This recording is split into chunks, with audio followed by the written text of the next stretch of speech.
ఏమండి పరిస్థితిలో, జారిపోతున్న పరిస్థితిలోనికి మనం వెళ్ళిపోతున్నాం. ఈ రోజున దేవుని యొక్క వాగ్దానం ఏంటంటే, ఆయన పడిపోయిన వారిని లేవనెత్తువాడు. పడిపోయిన వారిని దేవుడు లేవనెత్తబోతున్నాడు. అయితే ఎవరిని దేవుడు లేవనెత్తుతాడు? ఎలాంటి వారిని దేవుడు లేవనెత్తుతాడు? స్తోత్రం కలుగునుగాక. దేవుడు ఎలాంటి వారిని ఆయన లేవనెత్తబోతున్నాడు? ఏమండి, ఎలాంటి వారిని దేవుడు లేవనెత్తుతాడు? ఆయన ఎలాంటి వారిని లేవనెత్తుతాడో కొన్ని మాటలు మనం ధ్యానం చేద్దాం. నెంబర్ 1, మొట్టమొదటిగా మార్కు సువార్త 1వ అధ్యాయం 31వ వచనాన్ని మనము ధ్యానం చేస్తున్నాం. ఆయన ఆమె దగ్గరకు వచ్చి చెయ్యి పట్టి ఆమెను లేవనెత్తెను. అంతటా జ్వరము ఆమెను వదలను గనుక ఆమె వారికి ఉపచారము చేసెను. హల్లెలూయా. మొట్టమొదటిగా ఆయన ఎవరిని లేవనెత్తుతాడంటే, వ్యాధిలో ఉన్న వారిని, వ్యాధి నుండి లేవనెత్తేవాడు. చెప్పండి, ఎక్కడి నుండి? మన దేవుడు వ్యాధి నుండి లేవనెత్తువాడు. ఆయన వ్యాధి నుండి నిన్ను లేవనెత్తేవాడు. ఇక్కడ మనం చూస్తున్నాం,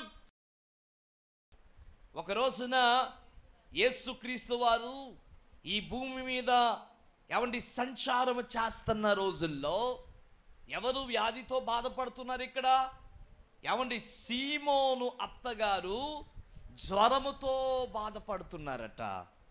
దేంతో బాధపడుతున్నారమ్మా? జ్వరముతో పడి ఉండగా. చూసారా, వ్యాధిలో పడిపోయింది ఈమె. వ్యాధి విషయంలో పడిపోయింది. చెప్పండి, ఇప్పుడు వ్యాధి విషయంలో ఈమె పడిపోయింది. ఈ రోజున వ్యాధి విషయంలో పడని వారు ఎవరైనా ఉన్నారా? అండ్ ఒక మాటలో చెప్పాలంటే, ఏ వ్యాధి లేని వాళ్ళు ఎవరైనా ఉన్నారా? అయ్యా, నాకు ఏ వ్యాధి లేదు, అసలు నాకు తలపోటు అంటే ఏంటో తెలియదు, నాకు జ్వరం అంటే ఏంటో తెలియదు అనేవారు ఎవరైనా ఉన్నారండి? ఇక్కడ వ్యాధి విషయంలో పడిపోయింది ఈమె. ఏమండి, సీమోను అత్త జ్వరముతో పడి ఉండగా ఈమె పడిపోయింది. వ్యాధి అనే విషయంలో ఈమె పడిపోయిన పరిస్థితిలో ఉంది. మనం కూడా అనేకమైన వ్యాధుల్లో మనం పడిపోతూ ఉంటాం. ఈ వ్యాధి చేత కొన్నిసార్లు సాతానుడు మనల్ని పడగొడుతూ ఉంటాడు. వ్యాధి అనే విషయంలో ఒకవేళ నువ్వు పడిపోయి ఉన్నావేమో.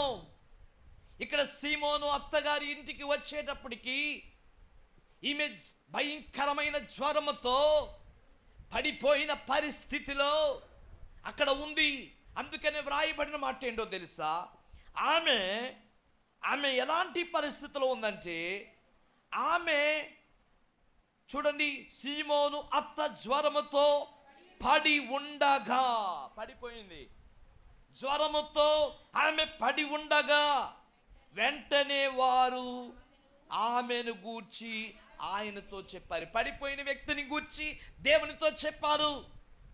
నువ్వు పడిపోయావని దేవునికి తెలిసినప్పుడు ఆయన సంతోషపడ్డు. సహోదరి, నువ్వు పడిపోయావన్న విషయం దేవునికి తెలిసినప్పుడు ఆయన నిన్ను గూర్చి ఆనందపడడు, ఆయన నిన్ను గూర్చి బాధపడతాడు.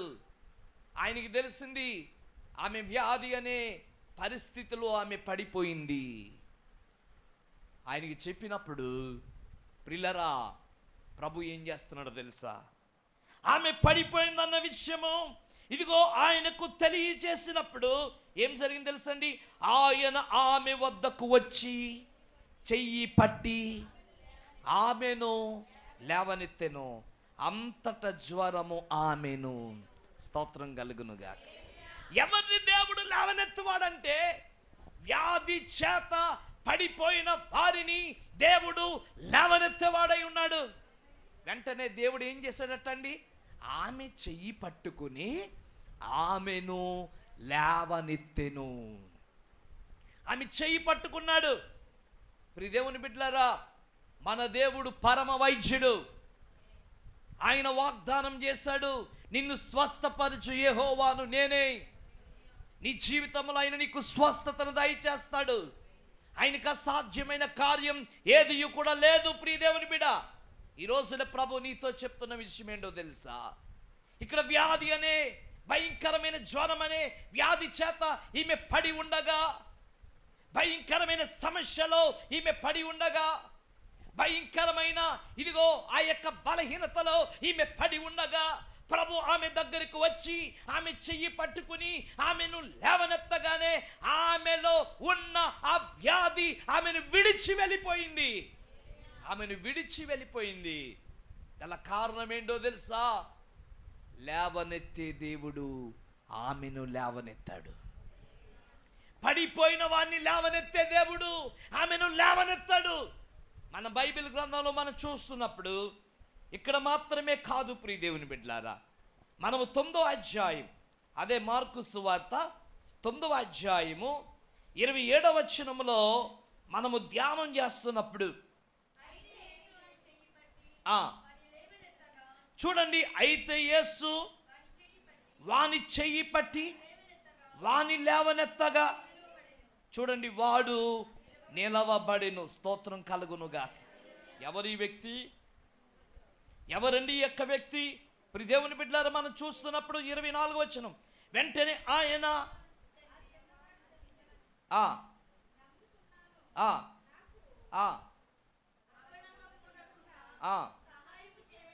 బిగ్గరగా చెప్పాను, జనులు గుంపుగూడి తన యొద్దకు చూచి వానిని వదిలిపొమ్ము.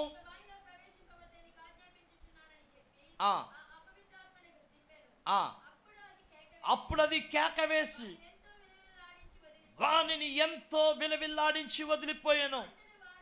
అంతట వాడు చచ్చిన వాని వలె ఉండను గనుక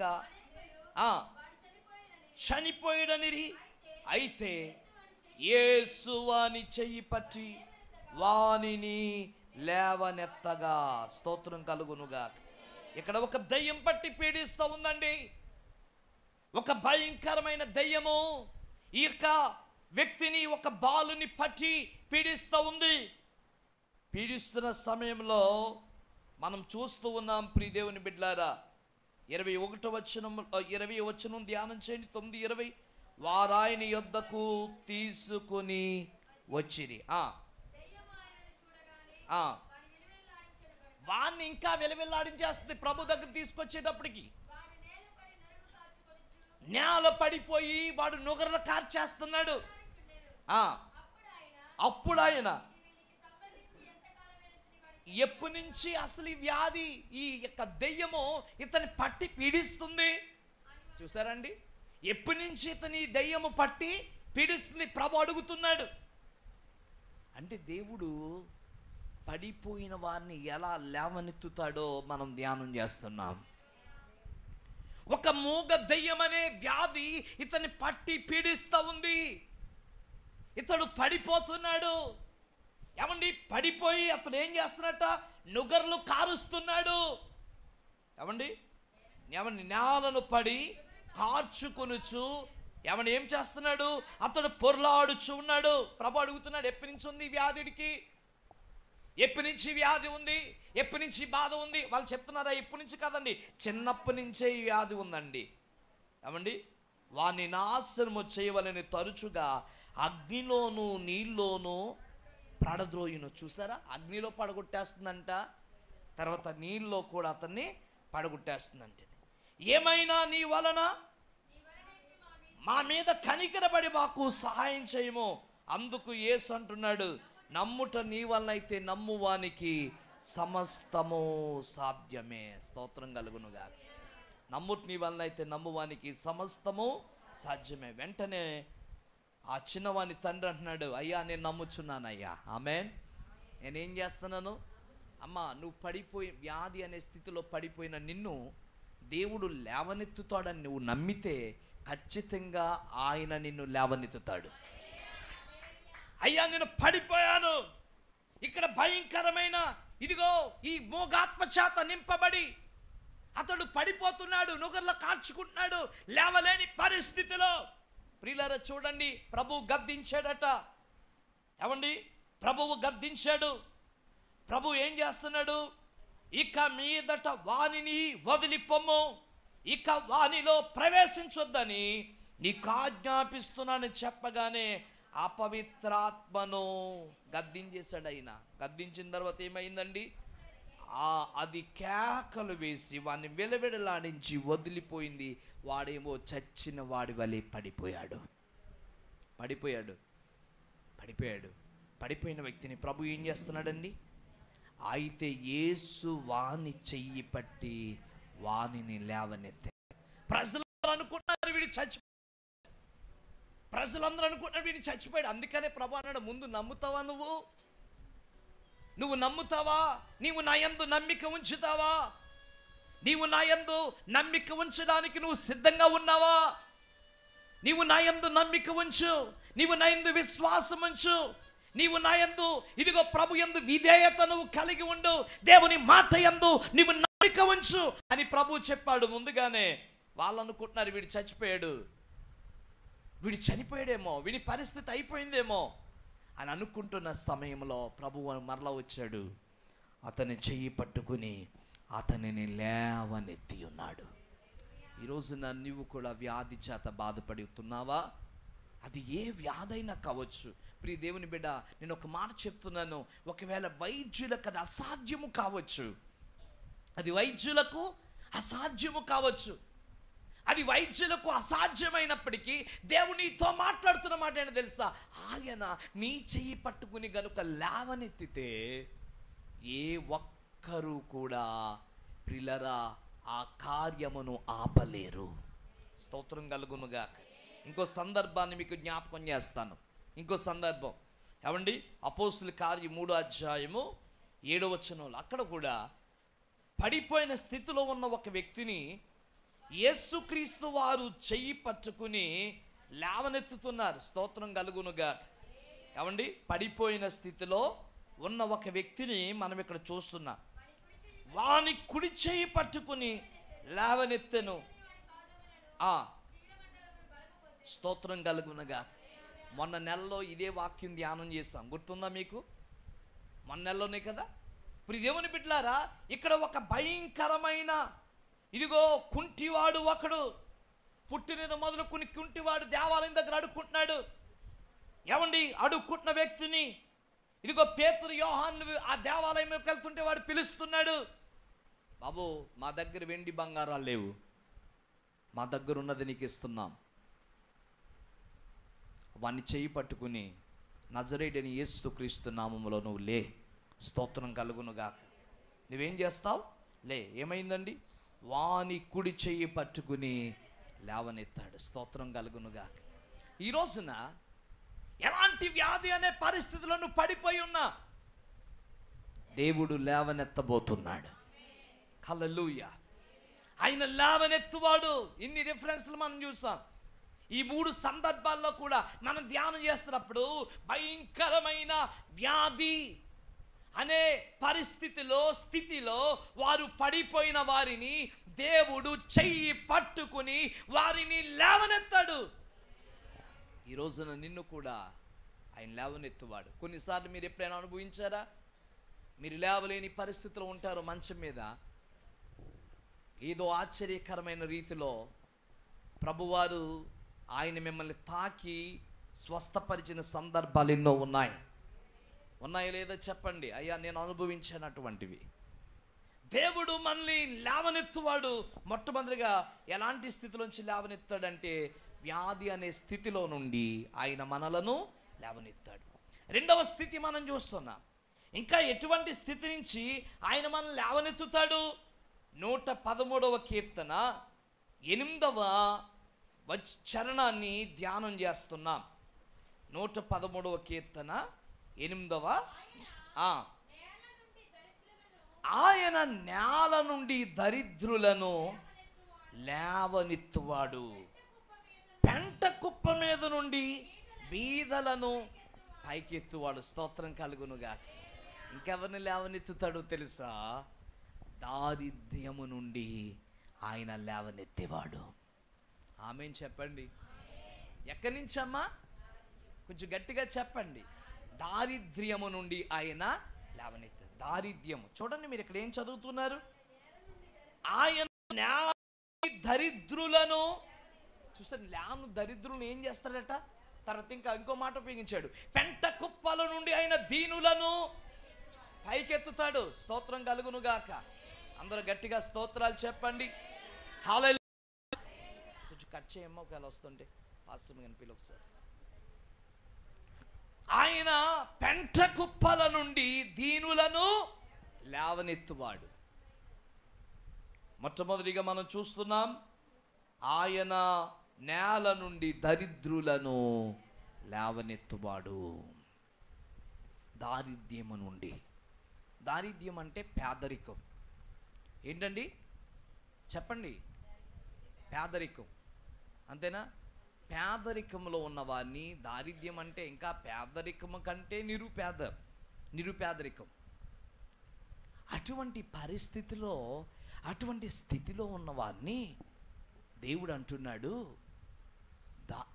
దారిద్ర్యము నుండి ఆయన దరిద్రులను లేవనెత్తేవాడు. ఆయన నేల నుండి దరిద్రులను లేవనెత్తువాడు. దారిద్ర్యము, నిరుపేద స్థితి. హల్లెలూయా. ఏమండి, దేవుడు శారీరకంగా కూడా ఆశీర్వదిస్తాడు. భూ సంబంధమైన ఆశీర్వాదాలు కూడా మనకు కావాలి. వద్దా? అవును, వద్దా కావాలా? అలాగే వీటికంటే ప్రాముఖ్యంగా ఆత్మ సంబంధమైన ఆశీర్వాదాలు మనకు కావాలి. ఆత్మ సంబంధమైన ఆశీర్వాదాలు ఇక్కడ మనం చూస్తూ ఉన్నాము. ఆయన నేల నుండి దరిద్రులను ఆయన పైకి లేవనెత్తేవాడు. ఈ రోజున నువ్వు ఎలాంటి దీనస్థితిలో ఉన్నా, ఈరోజు నువ్వు ఎలాంటి పేదరికములో ఉన్నా, అయ్యా నేను చాలా దీనస్థితిలో ఉన్నాను, అయ్యా నేను చాలా పేదరికంలో ఉన్నాను, అయ్యా నేను చాలా చిన్న స్థితిలో నేను ఉన్నాను అని ఒకవేళ నువ్వు బాధపడుతున్నావేమో, కింద ఏమంటున్నాడు తెలుసా? పెంట కుప్పల నుండి. చూసారా, పెంట కుప్పల మీద ఉన్న వాళ్ళని దేవుడు తీసుకెళ్ళి ఆయన పైకెత్తుతాడటండి. ఆయన ఈ రోజున చాలామంది పేదరికాన్ని అనుభవిస్తున్నారు. అవునవునా కదా చెప్పండి? చాలామంది అప్పులు చేత బాధపడుతున్నారు, పేదరికాన్ని అనుభవిస్తున్నారు, కష్టాలు అనుభవిస్తున్నారు, బాధలు అనుభవిస్తున్నారు, శ్రమలు అనుభవిస్తున్నారు. ఇటువంటి పరిస్థితిలో వారు అనుకుంటున్నారు, అయ్యా నేను ఈ పేదరికం నుంచి ఇంక నేను పైకి లేవలేనేమో, ఇంక ఈ పేదరికం నుంచి నేను పైకి లేవలేనేమో, ఈ నిరుపేద స్థితిలో నుంచి నేను లేవలేనేమో, నేను పడిపోయి ఉన్నాను, దారిద్ర్యంలో ఉన్నాను, పేదరికంలో ఉన్నాను. ఈరోజు ప్రభు నీతోనే మాట్లాడుతున్నాడు. అవుని, నేల నుండి దరిద్రులను ఆయన లేవనెత్తేవాడు. పెంట కుప్ప లాంటి స్థితిలో ఒకవేళ నువ్వు ఉన్నావేమో, బైబిల్లో మనం చూస్తున్నప్పుడు గొర్రెల దొడ్డిలో ఉన్న ఏమండి దావీదును దేవుడు తీసుకుని వెళ్ళి సింహాసనం మీద కూర్చుండబెట్టాడు. హల్లెలూయా. గట్టిగా స్తోత్రాలు చెప్పండి. ఎక్కడి నుండి? From the sheep to the, ఎక్కడికి? ఆ గొర్రెల స్థితిలో నుండి ఎక్కడికి వెళ్ళిపోయాడో తెలుసా? ఆయన సింహాసనం మీదకి. From the sheep to the palace. ఏమండి, అతడు రాజా, ఇదిగో ప్రాంగణములో రాజసింహాసనం మీద అతడు ఆసీనుడై ఉన్నాడు. ఏమండి, అనాథ స్థితిలో ఉన్న ఎస్తేరు, ఆమె 127 సంస్థానాలకు రాణి అనే సింహాసనం మీద కూర్చుంది. ఏమండి, దీనస్థితిలోంచి దేవుడు ఆమెను లేవనెత్తాడు. పిల్లల గుంటలో పడవేయబడిన యోసేపును దేవుడు తీసుకుని వెళ్ళి ఇదిగో ఐగుప్తు దేశములో అతన్ని ఇదిగో ఉన్నతమైన అధిపతిగా దేవుడు ఏర్పాటు చేశాడు, హెచ్చించాడు, లేవనెత్తాడు. ఈ రోజున బాధపడకమ్మా. నీ పేదరికాన్ని బట్టి బాధపడొద్దు, నీ ఆర్థిక సమస్యలను బట్టి నువ్వు బాధపడొద్దు, నీ యొక్క ఆర్థిక ఇబ్బందులను బట్టి నువ్వు ఎట్టి పరిస్థితులు కృంగిపోవద్దు. నేను ఒక మాట చెప్తున్నాను, ఎప్పటికీ అలా పడి ఉండవు, ఎప్పటికీ అప్పుల్లో ఉండవు, ఎప్పటికీ నువ్వు ఆ సమస్యలో ఉండవు, ఎప్పటికీ ఆ పేదరికంలో ఉండవు, ఎప్పటికీ నువ్వు ఆ దీనస్థితిలో ఉండవు, ఎప్పటికీ నువ్వు అప్పుల్లో ఉండవు, ఎప్పటికీ నువ్వు ఆ పేదరికంలో నిరుపేదరికాన్ని అనుభవిస్తూ ఉండవు. ఒక రోజున దేవుడు నిన్ను ఆశ్చర్యకరమైన రీతిలో ఆయన లేవనెత్తుతాడు. ఆయన స్తోత్రం కలుగునుగాక. God will rise us up. దేవుడు మనల్ని లేవనెత్తుతాడు. ఆయన వాగ్దానం చేశాడు, నేను నిన్ను అప్పిచ్చే వ్యక్తిగా చేయబోతున్నాను. ఈరోజు నువ్వు అప్పు తీసుకునే పరిస్థితిలో ఉన్నావు. ఎవరిస్తారండి అప్పు? ఎవరైనా అప్పిస్తారా? ఎవరు అప్పిస్తారు? ఈరోజు నువ్వు అప్పు కొరకు వెతుకుచున్నావు, కానీ ప్రభు చేస్తున్న వాగ్దానం ఏంటో తెలుసా? ఆయన నిన్ను అప్పిచ్చే వ్యక్తిగా చేయబోతున్నాడు. హల్లెలూయా. ఏమండి, ఆ దీన స్థితిని అనుభవిస్తున్నావా? ఇంకో మాటను మనం చదువుతూ ఉన్నాం. 107వ కీర్తన 41వ చరణాన్ని మనం ధ్యానం చేస్తున్నాం. 107వ కీర్తన చూడండి. ఆయన అట్టి దరిద్రుల బాధను, ఏమంటే దరిద్రుల బాధను పోగొట్టేస్తాడట. స్తోత్రం కలుగునుగాక. ఎక్కడమ్మా? దరిద్రుల బాధను ఆయన పోగొట్టేసి వారిని ఆయన లేవనెత్తుతాడు, వారి వంశమును మందవలే అభివృద్ధి చేస్తాడు. What a great promise we have today. ఎంత గొప్ప వాగ్దానం మనం కలిగి ఉన్నాం, ఎంత గొప్ప వాగ్దానం మనం కలిగి ఉన్నాం. ఈరోజున అభిషేక ఆరాధనలో 2024 ఫిబ్రవరి 8వ తారీఖున ప్రభు నీతో మాట్లాడుతున్నాడు. ఈ డేట్ నువ్వు జ్ఞాపకం చేసుకో. దేవునికి ఒక వాగ్దానం ఇస్తున్నాడు, ఒక వాగ్దానం ఇస్తున్నాడు. ఆ వాగ్దానం ఏంటో తెలుసా? ఇదిగో నీ యొక్క దారిద్ర్యం అనే స్థితిలో నుండి నేను నిన్ను లేవనెత్తుతాను. నువ్వు అలాగే ఉండవు ఎప్పటికీ కూడా, అదే స్థితిలో నువ్వు ఉండిపో. ఏమండి, ఇక్కడ మనం చూస్తున్నాము, అట్టి దారిద్రుల బాధను పోగొట్టేసి. అమ్మా, దరిద్రుల బాధ ఎన్ని బాధలు చెప్పడం మనకి. బియ్యం కొనుక్కోవడానికి డబ్బులు లేని పరిస్థితులు కదా, కిరాణా కొనుక్కోవడానికి డబ్బులు లేని పరిస్థితులు కొంతమంది జీవితాల్లో. ఏమండి, కనీసం కుటుంబం పోషించబడ్డానికి లేని పరిస్థితులు అనుభవిస్తున్న వారు చాలా మంది ఉండవచ్చు. ఈ వాక్యం వింటున్న బిడ్డలు, నీ కుటుంబం ఎలా పోషించబడాలో తెలియట్లేదు, ఎంతో బాధపడుతున్నావు, ఎంతో దుఃఖపడుతున్నావు, ఎంతో వేదన చెందుతున్నావు. ఇక్కడ ఈ మాట నీ కోసమే ప్రభు చెప్తున్నాడు. అదేంటో తెలుసా? అట్టి దరిద్రుల బాధను పోగొట్టేస్తాడు దేవుడు. ఆ బాధ పోగొట్టేస్తాడు. ఆ బాధ పోగొట్టేసి వారిని లేవనెత్తుతాడు, వంశమును అభివృద్ధి చేస్తాడు. నీ పిల్లలకు మంచి భవిష్యత్తు దేవుడిస్తాడు. ఆమెన్ చెప్పు. ప్రతి తల్లి ప్రతి తండ్రి కోరుకునేది అదే. నేను ఎలాగూ మంచి స్థితిలో ఉండలేకపోవచ్చు, నా బిడ్డలైనా వాళ్ళొక మంచి స్థితిలో ఉండాలి. నా బిడ్డలైనా సరే. చాలామంది ఆత్మహత్య చేసుకుందామని ప్రియులారా వారి జీవితాల్లో తీర్మానం తీసుకున్న వాళ్ళని దేవుని పాదాలు పట్టుకున్న తర్వాత ఆశ్చర్యకరమైన రీతిలో దేవుడు వారిని లేవనెత్తాడు. నేను చాలాసార్లు చెప్తాను విలియం కోల్గేట్ గారి యొక్క జీవితాన్ని గూర్చి. ఈరోజు ఉదయాన్నే లేచాము, మనం కోల్గేట్ పేస్ట్ పెట్టుకుని పళ్ళు తోముకుని వచ్చాం మనం, అవునా? ఆ కంపెనీ అధిపతి పేరు, అధినేత పేరు విలియం కోల్గేట్. ఆయన ఒక రోజున పడవ ప్రయాణం చేస్తున్నాడు, చనిపోదామని తీర్మానించుకున్నాడు. ఎందుకంటే వాళ్ళ ఇంటిలో అప్పుల బాధలు ఎక్కువైపోయాయి. ప్రియులరా, తండ్రి వ్యాపారం లాస్ అయిపోయింది. అప్పులతో బాధపడుతుండగా చాలా నిరుత్సాహంతో ఉన్నాడు. వాడనావికుడు ఆయన్ని చూసి అడుగుతున్నాడు, ఏమండి ఏ బాబు ఎందుకు నాయన అలా ఉన్నావు?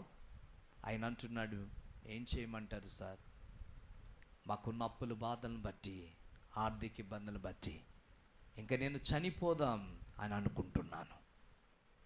అటువంటి పరిస్థితిలో వాడనావికుని ద్వారా దేవుడు అతనితో మాట్లాడాడు. నువ్వేమీ దిగులు చెందకు, ప్రభుని నమ్ముకో, ఆయన నీకు సహాయం చేస్తాడు. పిల్లరా, దేవుని నమ్ముకున్నాడు ఆయన ఇంకో మాట చెప్పాడు, నువ్వు ఒక చిన్న వ్యాపారం పెట్టు, వచ్చిన దాంట్లో 10వ వంతు నువ్వు దేవునికి ఇవ్వి, ప్రతి ఆదివారం దేవుని మందిరానికి వెళ్ళు, ప్రతిరోజు ప్రార్థన వాక్యం ఆ అనుభవాలు కలిగి ఉండు అని చెప్పాడు.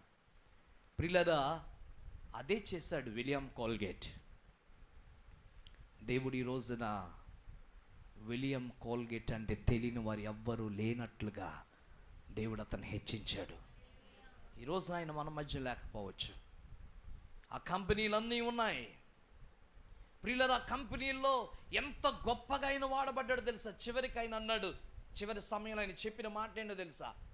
దేవుడు 10వ వంతు నేను దేవునికి ఇస్తేనే దేవుడు నన్ను ఇంత హెచ్చించాడు, ఇక మీదట 10వ వంతు కాదయ్యా, నాకు వచ్చే ఆదాయంలో 90% దేవునికి ఇవ్వాలి, దేవుని సేవ కోసం వాడబడాలి, 10% నాకు చాలయ్యా. ఎంతలా హెచ్చించాడండి! ఆ రోజున చనిపోదాం అనుకున్న వ్యక్తిని దేవుడు లేవనెత్తాడు, ఘనమైన పాత్రగా ఆయన వాడుకున్నాడు. నిన్ను కూడా దేవుడు వాడుకోబోతున్నాడు, ఆయన లేవనెత్తబోతున్నాడు. నీ ఆర్థిక స్థితి అదే స్థితిగా ఉండదు, ఆయన దరిద్రులను లేవనెత్తేవాడు. మొట్టమొదటిగా వ్యాధి నుండి దేవుడు లేవనెత్తేవాడు, తర్వాత దారిద్ర్యము నుండి ఆయన లేవనెత్తేవాడు. మూడవది మనం చూస్తున్నాం, నేను త్వరగా ముగిస్తాను. మూడవది ఎవరిని ఆయన లేవనెత్తుతాడు అని ఆలోచన చేస్తే 145వ కీర్తన 14వ చరణం. 145వ కీర్తన, యెహోవా పడిపోయిన వారందరినీ, కృంగిపోయిన వారందరినీ, చూడండి ఎవరినట అండర్లైన్ చేసుకుంటున్నారా? ఎవరిని దేవుడు లేవనెత్తబోతున్నాడు చెప్పండి? కృంగిన వేళ ఓదార్పు నీవేగా, నన్ను ధైర్యపరచే నా తోడు నీవేగా. కృంగిన వేళ ఓదార్పు నీవేగా, నన్ను ధైర్యపరచే నా తోడు నీవేగా. కృంగిపోయిన వారిని, కృంగిపోయిన స్థితిలో ఎంతమంది ఇక్కడ ఉన్నారు?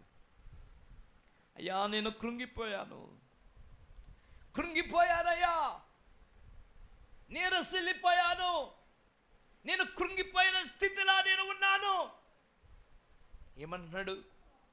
యెహోవా పడిపోయిన వారందరినీ ఉద్ధరించువాడు, కృంగిపోయిన వారిని ఆయన లేవనెత్తువాడు. సర్వజీవుల కన్నులు నీ వైపు చూచుచున్నవి, తగిన కాలమందు నీ వాటికి ఆహారం ఇచ్చేదవు. కృంగిపోయిన స్థితిలో నువ్వు ఉన్నావేమో. కృంగిపోయానండి, నాకు ఈ సమస్య వల్ల నేను కృంగిపోయాను సార్, ఈ బాధ వల్ల నేను కృంగిపోయాను, ఈ వార్త వల్ల నేను కృంగిపోయాను, నాకెదురైన ఈ పరిస్థితుల వల్ల నేను కృంగిపోతున్నాను, మానసిక బాధల చేత నేను కృంగిపోతున్నాను, సమస్యల చేత నేను కృంగిపోతున్నాను. అవండి, ప్రతి మానవుడు ఏదొక సమయంలో పరిస్థితులను బట్టి కృంగిపోతూ ఉంటాడు. అవండి, అవునా? అవండి, నాకెప్పుడు కృంగుదల లేదండి, నేను ఎప్పుడు కూడా రాళ్ళ ధైర్యంగా ఉంటానని చెప్పగలవా నువ్వు? ఏదో ఒక సమయంలో మనం కృంగిపోతాం, పరిస్థితులను బట్టి మనం కృంగిపోతాం. కొన్నిసార్లు చనిపోవాలి అన్న పరిస్థితి, అన్న ఆలోచన నీలో వచ్చేస్తుంది. ప్రభు ఈరోజు అంటున్నాడు, యెహోవా ఎవరినట ఆయన ఏమి చేస్తున్నాడు?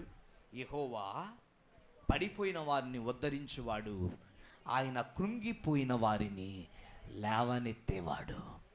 కృంగిపోయిన వారిని ఆయన లేవనెత్తుతాడు. అదే కీర్తన గ్రంథం 146వ కీర్తన 8వ చరణం కూడా మీరు చదవండి. 146:8.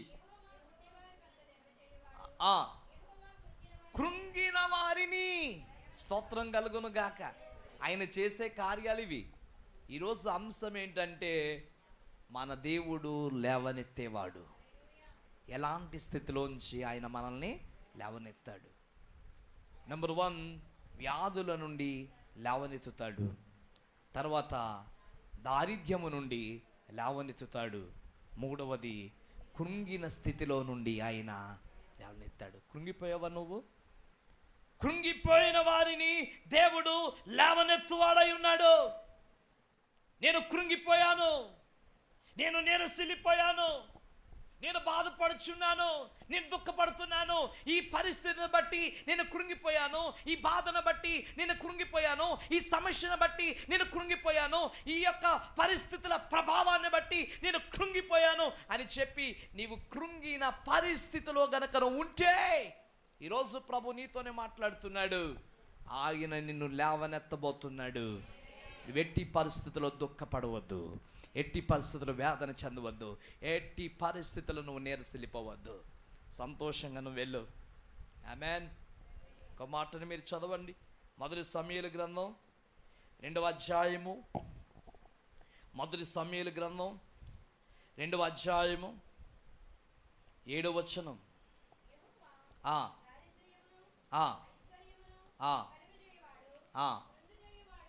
కృంగ చేయువాడును లేవనెత్తువాడును ఆయనే. స్తోత్రం కలుగును గాక. ఎంత గొప్ప అద్భుతమైన మాట అండి ఇది. అమ్మ, ఎంత గొప్ప అద్భుతమైన మాట. ఏమన్నట్టు తెలుసా? యెహోవా దారిద్ర్యమును ఐశ్వర్యమును కలగజేసేవాడు. అంటే నువ్వు ధనవంతుడు అవ్వాలన్నా, నువ్వు పేదవాడు అవ్వాలన్నా ఆయన చేతిలో ఉందన్న విషయం మర్చిపోవద్దు. కొంతమంది డబ్బు ఉంటే చాలు విర్రవీగిపోతారు. ఆగరు అసలు. మామూలుగా జేబులో ఒక 1000 రూపాయలు ఉంటే చాలు బండి గుర్రం గుర్రం గుర్రం అనిపిస్తారు. కొంతమంది జేబులో 1000 రూపాయలు ఉంటే పట్టుకోలేం. ఏమంటే డబ్బు ఉంటే కొంతమందిని పట్టుకోలేం. అవును కదా? ధనాన్ని బట్టి ఎంతమంది అతిశయిస్తున్నారండి. ఆమె ఎంతమంది అతిశయిస్తున్నారు ధనమును బట్టి. అయ్య బాబు, డబ్బు ఉంటే ఇంకా గాల్లో వేలాడుతూ ఉంటారు కొంతమంది. గాల్లో వేలాడుతూ ఉంటారు. పిల్లలు మీరు గమనించండి, ఇక్కడ ఏమన్నాడు తెలుసా ప్రభు? ఏమండి, దరిద్ర్యంలోనికి నువ్వు వెళ్ళాలన్నా, తర్వాత ఐశ్వర్యంలోనికి నువ్వు వెళ్ళాలన్నా ఎవరు? యెహోవా దారిద్ర్యమును ఐశ్వర్యమును ఆయనే కలగజేస్తాడు. స్తోత్రం కలుగునుగా. కొన్నిసార్లు నువ్వు పేదరికం గుండా వెళ్తున్నావా, ఆయన ఆ పేదరికంలో నీకేదో ఒక అనుభవాన్ని నేర్పించబోతున్నాడు. ఎందుకంటే ఆయనే కలగజేస్తాడు, ఆయనే కలగజేస్తాడు. చూడండి, యెహోవా దారిద్ర్యమును ఐశ్వర్యమును అని. ఒకవేళ నువ్వు ధనవంతుడు అవుతున్నావా, నా బలం, నా ఉద్యోగాన్ని బట్టి నాకు డబ్బు వస్తుంది, నా మెరిట్ని బట్టి నాకు డబ్బు వస్తుంది. ఎట్టి పరిస్థితుల్లో గర్వపడవద్దు. అసలు గర్వపడ్డావా నీ వల్ల ఏమీ కూడా కాదు. ఈరోజున చెప్పు, నీకున్నది ఏదైనా ఆయన ఇచ్చిందే. అదే మనం చెప్పాలి. అయ్యా, ఈరోజు నాకున్నది ఏదైనా దేవుని వల్ల కలిగింది. నా ఉద్యోగం వల్ల కాదండి, నా చదువు వల్ల కాదండి, నా జ్ఞానం వల్ల కాదు, నా యొక్క తెలివితేటల వలన కాదు, నా బ్యాక్గ్రౌండ్ వలన కాదు, నాకున్న దేన్ని బట్టి కూడా కాదు. కానీ అది కేవలము దేవుని కృప వలన కలిగినది, దేవుడిచ్చినది. ఆయనే నాకు ఇచ్చాడు. యోబు అన్నాడు, ఆయన ఇచ్చాడు, ఆయన తీసేసుకున్నాడు. అవును, ఆయనకు అర్థమైపోయింది. అంత కోటీశ్వరుడు, అంత కోట్లు సంపాదించిన వ్యక్తి దారిద్ర్యంలోనికి వెళ్ళిపోయాడు ఒక సమయంలో. ఆయన ఏమంటాడు తెలుసా? ఆయన ఇచ్చాడు, ఆయన తీసేసుకున్నాడు, ఆయనకే మహిమ కలుగును గాక. ఆయన ఏడ్చాడా? నేను సంపాదించిందంతా పోయింది, నేను సంపాదించింది. మా వింటున్నావా? ఈ రోజున ప్రభు నీతో చెప్తున్నాడు, నువ్వు సంపాదించింది ఏది కూడా కాదది దేవుడు నీకు ఇచ్చింది. నువ్వు కలిగి ఉన్న ఉద్యోగమైనా, నువ్వు కలిగి ఉన్న ఇల్లు అయినా, నువ్వు కలిగి ఉన్న ఆస్తి అయినా, నువ్వు కలిగి ఉన్నది ఏదైనా నీ జ్ఞానం వలన, నీ తెలివి వలన, నీ చదువు వలన కలిగింది కాదు, దేవుడిచ్చింది. ఆయనే దారిద్ర్యాన్ని కలగజేస్తాడు, ఆయనే ఐశ్వర్యాన్ని ఇస్తాడు. యోబు గుర్తించాడు, అది ఆయన ఇచ్చాడు. ఆయన తీసేసుకున్నాను అన్నప్పుడు ఏం జరిగింది తెలుసా? ఒక రోజున మరలా రెండంతలుగా దేవుడు తిరిగిచ్చాడు. పడిపోయిన వానిని దేవుడు లేవనెత్తాడు. పడిపోయిన యోబును దేవుడు లేవనెత్తాడు. ఇక్కడ అదే అంటున్నాడు, కృంగిపోయిన వారిని దేవుడు, ఆయనే ఒకన కృంగదీస్తాడట. చూడండి ఆ మాట కూడా మనం చదువు. ఏమనేటట? కృంగ చేయవాడును లేవనెత్తువాడు కూడా. చూసారా? నువ్వు కృంగిపోయావా? అక్కడ కూడా ఒక అనుభవం దేవునికి నేర్పించబోతున్నాడు. అందుకనే కృంగిన వేళ ఆ సమయంలో దేవునికి ఓదార్పునివ్వబోతున్నాడు. నీవు కృంగిపోయిన సమయంలో దేవునికి ఓదార్పునివ్వబోతున్నాడు. దేవునికి ఒక అనుభవాన్ని ఆయనకి నేర్పించబోతున్నాడు. ఒక పాఠాన్ని ఆయన నేర్పించబోతున్నాడు. ఆయన ఏం చేస్తాడట? ఆయన కృంగచేయువాడు. కృంగిపోయిన నిన్ను ఆ స్థితిలో ఉంచడు, ఒక రోజు ఆయన లేవనెత్తుతాడు. ఆమేన్. నీతిమంతుడు 7 మార్లు పడిపోయినా తిరిగి లేస్తాడు. నీకు నువ్వుగా లేవలేవు, ఆయన లేవనెత్తుతాడు. పడిపోయానని బాధపడకు, అదే స్థితిలో ఉంటానని నువ్వు అనుకోకు. ఆయన నిన్ను లేవనెత్తబోతున్నాడు, ఆయన నిన్ను పైకెత్తబోతున్నాడు. పిల్లలు, మనం చూస్తున్న కృంగిపోయిన మనల్ని, ఎందరో బిడ్డలు కృంగిపోయిన సమయాల్లో దేవుడు వారికి ఆదరణ ఇచ్చి ఆయన లేవనెత్తిన సందర్భాలు ఎన్నో ఉన్నాయి. ఈ రోజున కూడా నువ్వు కృంగిపోయావు, బాధపడవద్దు. నీ కృంగుదల దేవుడు చూస్తున్నాడు, నీ కన్నీళ్లు దేవుడు చూస్తున్నాడు, నీ బాధ దేవుడు చూస్తున్నాడు, నీ దుఃఖం దేవుడు చూస్తున్నాడు. అందరి ఎదుట నువ్వు సంతోషంగా ఉన్నావు, గదిలోనికి వెళ్ళి ఏడుస్తున్నావు. అందరి ఎదుట నువ్వు ఆనందంగా ఉన్నావు, నీ బాత్రూంలోకి వెళ్ళి నువ్వు ఏడుస్తున్నావు. అందరి ఎదుట నువ్వు బాగానే ఉన్నావు. అందరూ అనుకుంటున్నారు ఈమెకేమీ కాదు, ఇతనికేమీ కాదు, ఈయనకన్నీ బాగానే ఉన్నాయి అని అనుకుంటూ ఉన్నారు. కానీ నీ స్థితి నీకు మాత్రమే తెలుసు, నీ పరిస్థితి నీకు మాత్రమే తెలుసు. అప్పుడు నువ్వు మోకరించినప్పుడు కన్నీరు కారుస్తున్నావు, ఎందుకంటే నీ పరిస్థితి నీకు మాత్రమే తెలుసు. అందరూ అనుకుంటారు ఈమెకు అన్నీ బాగున్నాయి, అంతా బాగుంది, కానీ నీ స్థితి కేవలం నీకు మాత్రమే తెలుసు, ఇంకెవ్వరికీ తెలియదు. ఆ స్థితిలో ఉన్న నిన్ను, కృంగిపోయిన నిన్ను ప్రభు అంటున్నాడు, నా కుమార్తె, నేను నిన్ను లేవనెత్తబోతున్నాను, నేను నిన్ను లేవనెత్తబోతున్నాను. కృంగిపోవద్దు, బాధపడవద్దు, దుఃఖపడవద్దు. ఒక ఉదాహరణ మీకు చెప్తాను. ఎవరైనా ఒక వ్యక్తి దుఃఖపడుతున్నప్పుడు, బాధపడుతున్నప్పుడు ఎవరైనా ఒకరు భుజం మీద చెయ్యి వేసి బాధపడవద్దు అని చెప్తే ఎంత గొప్ప ఆదరణ కలుగుతుందండి. ఈ రోజున అంతకంటే గొప్ప ఆదరణ నీకు కలుగుతుంది. ఎందుకంటే లేవనెత్తే ప్రభువే నీ భుజం మీద చెయ్యి వేసి ఆయన అంటున్నాడు, నా కుమార్తె, నా కుమారుడా, నువ్వు కృంగిపోవద్దయ్యా, నేను నిన్ను లేవనెత్తబోతున్నాను. యెహోవా కృంగిన వారిని లేవనెత్తను. నెంబర్ 1, ఆయన ఎలాంటి స్థితిలోంచి లేవనెత్తాడు? 1, వ్యాధి నుంచి లేవనెత్తుతాడు. 2వది, దారిద్ర్యం అనే స్థితి నుంచి ఆయన లేవనెత్తుతాడు. 3వది, కృంగిన పరిస్థితిలోంచి ఆయన లేవనెత్తుతాడు. ఇంకా చాలా విషయాలు ఉన్నాయి. దేవుని చిత్తమైతే తర్వాత ధ్యానం చేద్దాం. ఈ రోజున ఈ 3 స్థితిల్లో ఏదో ఒక స్థితిలో నువ్వు పడిపోయి ఉండొచ్చు. అవునా కాదా చెప్పండి? నేను ఇందాకే చెప్పాను, ఏ స్థితిలో నువ్వు పడిపోయిన వారు, పడిపోకుండా ఉన్నవారు ఎవ్వరూ కూడా లేరు. ఏదో ఒక స్థితిలో మనం పడిపోతాం. ప్రభు నీతో చెప్తున్న విషయం ఏంటంటే, వ్యాధి అనే స్థితిలో పడిపోయావా, నేను నిన్ను లేవనెత్తడానికి సిద్ధంగా ఉన్నాను. పేదరికం, దారిద్ర్యం అనే స్థితిలో నువ్వు పడిపోయావా, నేను లేవనెత్తడానికి సిద్ధంగా ఉన్నాను. కృంగిపోయిన స్థితిలో పడిపోయావా, నేను లేవనెత్తడానికి సిద్ధంగా ఉన్నాను. నన్ను లేవనెత్తు ప్రభువా అని ఆశపడిన వారు, నన్ను దేవుడు లేవనెత్తాలి అని ఆశపడిన వారు ఒకసారి ప్రార్థించండి. అందరూ ప్రార్థనలు ఏకీభవిందా? నన్ను లేవనెత్తు తండ్రి, నన్ను లేవనెత్తు ప్రభువా. కృంగిపోయాను, పడిపోయానయ్యా.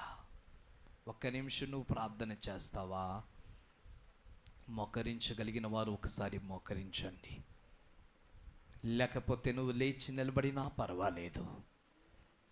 ఏదొక రీతిగా నీవు పడిపోయిన స్థితిలో ఇంకా ఉండడానికి వీలు లేదు. నా ప్రియ సహోదరి, నా ప్రియ సహోదరుడా, నీవు పడిపోయిన స్థితిలో నువ్వు ఉండడానికి వీలు లేదు. ఇక మీదట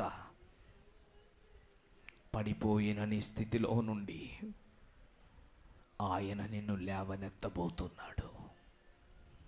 నేను పడిపోయానయ్యా, పలుమార్లు వైదొలిగి ఉన్నాను. పరలోక దర్శనము నుండి ఇదిగో పలుమార్లు నేను వైదొలిగి ఉన్నానయ్యా. నేను పడిపోయానయ్యా. సహోదరి సహోదరుడా, ఈ వర్తమానం నీ కొరకు మాత్రమే. The Lord is speaking to you. The God of Holy Spirit is speaking to you. పరిశుద్ధాత్మ దేవుడు నీతోనే మాట్లాడుచున్నాడు. ప్రార్థన చేద్దామా? ప్రార్థన చేద్దామా? దేవానికి వందనాలయ్యా, నేను పడిపోయాను, లేవనెత్తు దేవా. నీవు లేవనెత్తే దేవుడవు తండ్రి, నీవు లేవనెత్తేవాడవయ్యా. ఈ రోజున ప్రభు సన్నిధిలో ప్రార్థన చేయి, చేతులు పైకెత్తి. హల్లెలూయా, హల్లెలూయా, హల్లెలూయా. అందరూ ఒకసారి చేతులు పైకెత్తి ఒకసారి అందరము లేచి నిలబడదాం. అందరము లేచి నిలబడదాం. ఓ దేవా, నన్ను లేవనెత్తు ప్రభువా. నేను పడిపోయానయ్యా, నేను పడిపోయాను తండ్రి, నేను పడిపోయాను దేవా. నన్ను లేవనెత్తు ప్రభువా, నన్ను లేవనెత్తు ప్రభువా. ఈరోజు దేవుడు వాగ్దానం చేస్తున్నాడు. వ్యాధి నుండి ఆయన లేవనెత్తేవాడు, దారిద్ర్యము నుండి ఆయన లేవనెత్తేవాడు, కృంగిన వారిని ఆయన లేవనెత్తేవాడు. అమ్మా, వ్యాధి అనే స్థితిలో నువ్వు ఉన్నావా? ఈరోజు నేను ప్రార్థన చేస్తున్నాను తల్లి, ఆయన నిన్ను లేవనెత్తబోతున్నాడు. దారిద్ర్యం అనే స్థితిలో నువ్వు ఉన్నావా? దేవుడు నిన్ను లేవనెత్తబోతున్నాడు. హల్లెలూయా. కృంగిపోయిన స్థితిలో నువ్వు ఉన్నావా? అయ్యో, పరిస్థితులు బాగోలేదయ్యా మా ఇంట్లో, నేను కృంగిపోయాను తండ్రి, నేను కృంగిపోయాను అయ్యా. పరిస్థితుల వల్ల కృంగిపోయాను, అదే మాటల వల్ల నేను కృంగిపోయాను, కొందరి మాటల వల్ల నేను కృంగిపోయాను, కొందరి శ్రేష్ఠల వల్ల నేను కృంగిపోయాను, కొందరు ఇదిగో ప్రవర్తన వల్ల నేను కృంగిపోయాను. నువ్వు కృంగిపోయావా? దేవుడు నిన్ను లేవనెత్తబోతున్నాడు.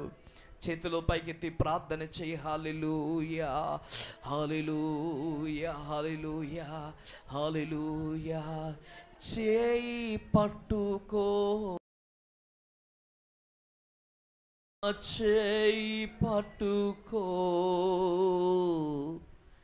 జారిపోకుండా పడిపోకుండా యేసు నా చేయి పట్టుకో.